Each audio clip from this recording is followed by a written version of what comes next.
At Bard Graduate Center, I consider myself a cultural historian who specializes in the study of material culture, the relationship between objects and people, and objects as historical evidence. There is a very close relationship between my research and the classes I teach.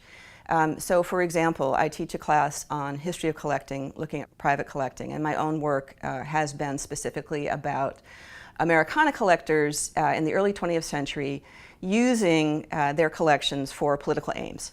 And I had students do a wonderful digital project about the colonial revival where they selected objects that they wanted to explore really from the early 19th century forward. And that was really great in terms of thinking about how you present that in a digital context. Another kind of project that I've worked on is a class I teach in post-war craft and design. Students have been doing interviews with contemporary makers, whether they're designers, craftspeople, or artists.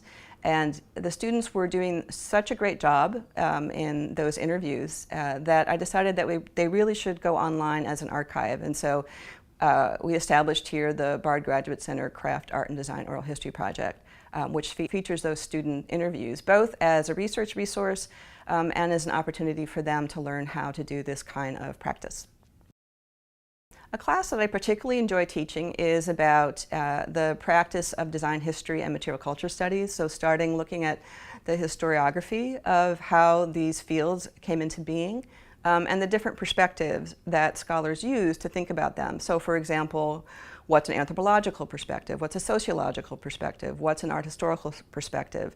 What about a literary perspective? And how can each of those intellectual formations allow us to ask certain kinds of questions and tell us something about the study of design history and material culture that we might not otherwise think about.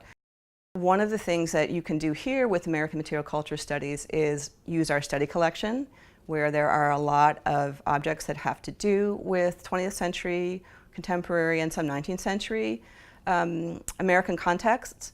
There are other faculty besides myself who teach in this area. So for example, you can study costume textiles. You can study historical archaeology of New York, and you also can look at Native American peoples through our anthropologists on staff. In addition, there's a lot of collections here in New York City with really excellent American material. So whether that's the New York Historical Society or the Museum of the City of New York or the American Wing at the Metropolitan Museum, there's really great resources, and we also have an ongoing relationship with the Brooklyn Museum and thinking about their American collections there. Having trained and practiced as a designer, I found that I was really focused on thinking about the relationship with people in a given environment, in the built environment, and how to facilitate and problem solve and make better environments. I worked in an architecture firm primarily on interiors.